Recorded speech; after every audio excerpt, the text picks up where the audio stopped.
Bismillahirrahmanirrahim. Video kali ini saya buat khas untuk menjawab satu adik yang ada di TikTok yang dilihat tidak begitu bersetuju dengan RUU Mufti Wilayah Persekutuan, sehingga beliau telah mengutarakan beberapa idea yang agak ekstrim. Kami faham ada je golongan yang tidak setuju dengan takrifan Ahli Sunnah wal Jamaah dalam RUU Mufti Wilayah Persekutuan, yang mana dalam takrifan tersebut merujuk Asy'ariyah Maturidiyah itulah pegangan Ahli Sunnah wal Jamaah. Tetapi itulah sebenarnya pegangan yang dipegang oleh ulama besar seperti Imam Baihaqi, Al-Ghazali, Izzuddin bin Abdul Salam, Imam Nawawi dan Imam Suyuti serta yang lain-lain.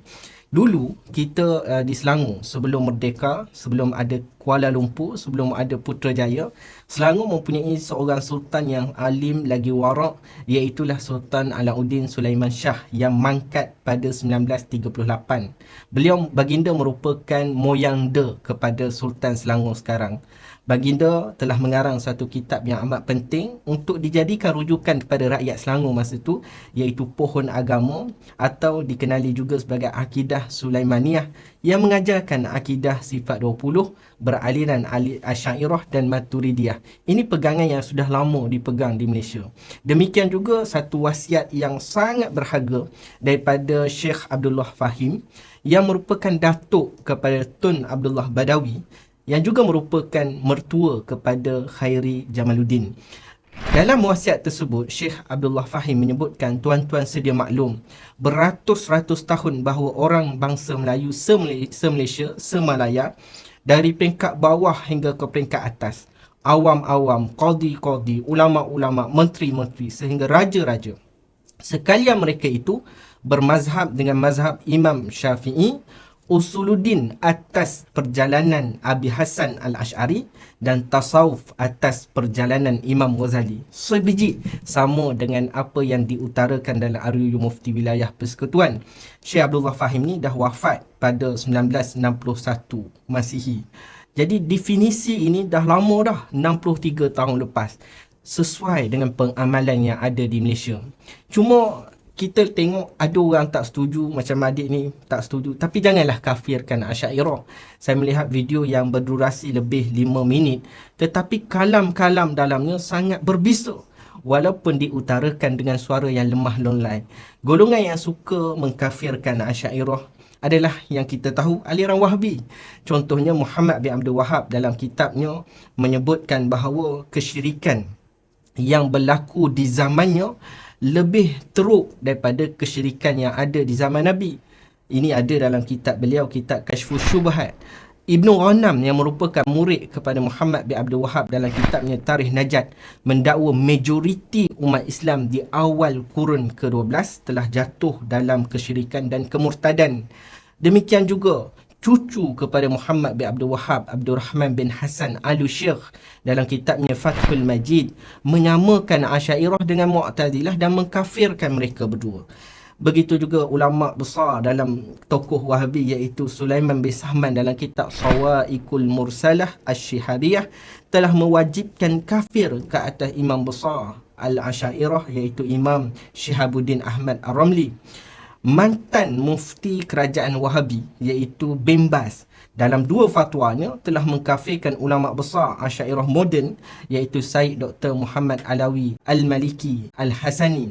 Jadi ini menunjukkan bahawa mengkafirkan Asy'ariyah ni memang aliran Wahabi. So kita tak nak ia ada di Malaysia, terutama di wilayah persekutuan. Dakwaan yang berat adik ini telah lontarkan iaitu mengatakan aliran Asy'ariyah ni menolak ahli hadis ataupun salafus soleh. Ni sebenarnya dakwaan yang palsu, yang tidak ada data, yang tidak ada fakta sekalipun. Kerana kitab yang paling nipis yang ada di dalam masyarakat Melayu kita, kitab Jawi, iaitu kitab Faridatul Faraid. Imam Syekh Ahmad Al-Fatani menyebutkan pegangan Asy'ariyah ada dua, iaitu pegangan kaedah salafus salih dan kaedah khalaf. Maknanya Asy'ariyah ni terima salafus salih, kita tak tolak. Demikian juga kalau kita rujuk kitab yang lebih tebal seperti Aqidatul Najin ataupun kitab-kitab Arab. So dakwaan yang kononnya Asy'ariyah tolak ahli hadis ataupun tolak salafus salih itu dakwaan yang palsu, direka-reka, fitnah, tak baik macam tu dik. Kemudian kita tengok lagi dakwaan yang mengatakan Imam Tirmizi menyatakan bahawa wahuwa 'alal arsh kama wasafa fi kitabih, yang dia kata Tirmizi ni, Asy'ariyah ni bercanggah dengan Tirmizi.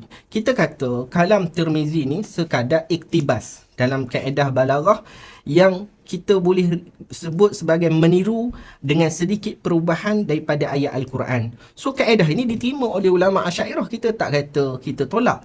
Bahkan ia terdapat dalam kitab ulama-ulama Asy'ariyah seperti Imam Abu Hasan Asy'ari, Imam Baihaqi dan Imam Ghazali. Jadi kita tak tolak kalam Imam Tirmizi sama dengan kalam ulama-ulama Asy'ariyah. Namun kami tak memahaminya dengan maksud Allah itu berada atau bertempat di atas arasy seperti akidah sesat Hasyawiyah dan juga Karamiyah. Si penuduh ni nampaknya berfahaman seperti akidah sesat Hasyawiyah dan Karamiyah dengan mengatakan bahawa Allah tu berada di atas arasy ataupun bertempat di atas arasy. Ini yang kita tak terima kerana ini akidah sesat Hasyawiyah dan Karamiyah. Dakwaan yang ketiga yang dilontarkan adalah Asy'ariyah ni pengajiannya tak lengkap. Hanya bahas Allah tak sama dengan makhluk, hanya bahas makhluk tak boleh bagi manfaat dan tak boleh bagi mudarat. Adik belajar dulu sifat 20. Sebenarnya akidah Asy'ariyah ni bukan sehari dua. Ni pegangan ulama sejak 1100 tahun yang lampau lagi. Bahkan para ulama yang mengatakan Asy'ariyah ini bukan membawa akidah baru, ia adalah warisan sejak zaman Nabi SAW. Imam Subki dalam kitab Tabaqat Syafi'iyah, beliau menyebutkan pada zaman beliau, iaitu lebih kurang kurun yang ke-8, menyebutkan akidah Asy'ariyah itu pegangan ahli hadis dulu dan kini. Maknanya ini pegangan ulama-ulama sejak dulu hingga sekarang. Bahkan perbahasan Asy'ariyah ni boleh kita kata lebih lengkap daripada Tauhid 3.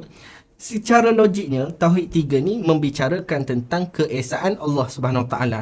Sedangkan dalam sifat 20, kita dah bahas salah satu daripada sifatnya, sifat wahdaniyah, iaitu keesaan Allah. Jadi yang mana yang tak lengkap? Adik belajar dulu, cek balik, baru fikir nak jawab apa ya. Kemudian dakwaan yang keempat, beliau mengatakan takwil yang digunakan oleh Asy'ariyah itu mengubah makna Al-Quran. Hati-hati dik, ni dah kira fitnah pada ulama-ulama Asy'ariyah yang lampau.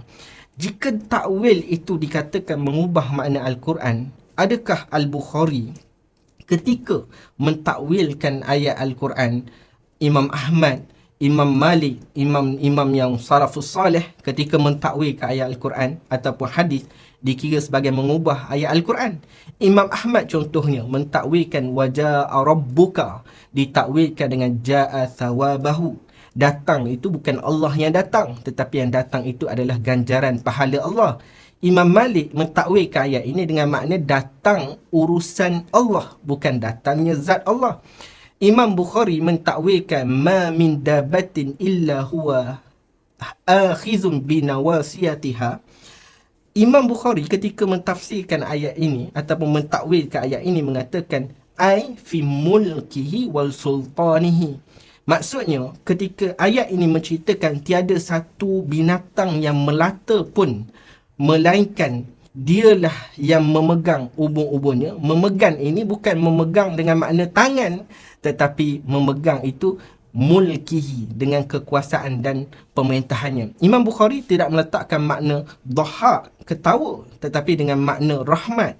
Jadi makna ulama-ulama salafus salih dulu juga mentakwil. Bahkan Ibnu Abbas mengatakan ana mimman ya'lamu ta'wilahu. Maknanya Imam Ibnu Abbas juga mengatakan aku adalah orang yang antara mengetahui takwil. Maksudnya takwil ni tak salah. Mengubah ayat Al-Quran itu hanyalah assumption yang adik buat untuk menghodohkan ulama-ulama Asy'ariyah. Kemudian yang kelima, dakwaannya akidah sesat Asy'ariyah ni kononnya nak diangkat kerana akidah Asy'ariyah ni sama dengan Jahmiyah. Mentakwil istawa dengan istaula ni akidah ulama muktabar seperti Abdullah bin Yahya Al-Mubarak Al-Yazidi dalam kitab Gharib Al-Quran wa Tafsiruh dan juga Imam Murtada Zabidi. Bahkan ulama-ulama lain ramai yang mentakwilkan demikian. Golongan yang sering menyamakan Asy'ariyah dengan Jahmiyah ataupun Asy'ariyah dengan Mu'tazilah ni biasanya golongan Wahbi. Sebab apa? Kita tengok benda yang sama disebut oleh Saleh Al-Fauzan yang merupakan ulama besar Wahabi era moden dalam kitabnya Al-Irsyad ila Sahih Al-I'tiqad. Beliau juga menyamakan Asy'ariyah dengan Jahmiyah, Mu'tazilah dan sebagainya. Dakwaan yang keenam yang adik ni lontarkan yang saya rasa agak berat, iaitu beliau mengatakan ramai pengikut Asy'ariyah zaman sekarang ni buat khurafat seperti tabarruk, puja kubur, berdoa kepada orang yang soleh. Ini istighosah sebenarnya, dik. Disebabkan fahaman macam ni lah yang kita rasa RUU Mufti ni perlu diluruskan. Kita tak nak ada orang yang ekstrim macam ni ada di Malaysia sehingga suatu masa nanti mungkin menjadi mufti wilayah persekutuan. Akidah ataupun pemikiran yang seperti ini mudah mengkafirkan orang Islam, menyesatkan Asy'ariyah hanya kerana isu tabarruk, ziarah kubur, istighosah. Ini bukan perkara baru. Ia pernah dilakukan oleh Sulaiman bin Sahman dalam kitabnya Al-Asinah Al-Haddad yang telah menuduh 3 imam besar muktabar seperti Syekhul Islam Zakaria Al-Ansari, Imam Ibn Hajar Al-Haytami dan juga Imam Ramli sebagai pelampau yang mengagungkan kubur. Bahkan dalam kitab Juhud Ulama Al-Hanafiyah, penulisnya yang berfahaman Wahabi menuduh Imam Ghazali dan Imam Ramli sebagai penyembah kubur. Dalam kitab Wahabi yang mensyarahkan kitab Nawaqidul Islam yang dikarang oleh Muhammad bin Abdul Wahab, telah menyenaraikan puluhan ulama muktabar seperti Al-Ghazali, As-Subki, As-Suyuti, Al-Haytami, Az-Zabidi sebagai musyrik. So fahaman macam ni kita tak nak. Fahaman yang mudah mengkafirkan orang Islam, yang mensyirikkan, menghurafatkan orang Islam ni, kita tak nak. Sebab tu RUU Mufti ni perlu diluluskan. Jadi dik, janganlah kalau tak setuju RUU Mufti wilayah sehingga mengkafirkan Asy'ariyah, memfitnah Asy'ariyah, membunuh karakter Asy'ariyah. Asy'ariyah ni bukan yang ada di Malaysia sahaja. Ianya adalah majoriti umat Islam. Ianya adalah pegangan yang ada sejak ribuan tahun. Maka itulah, jangan mudah menuduh. Belajar lagi dik. InsyaAllah akan terbuka hati pada masa akan datang. Assalamualaikum.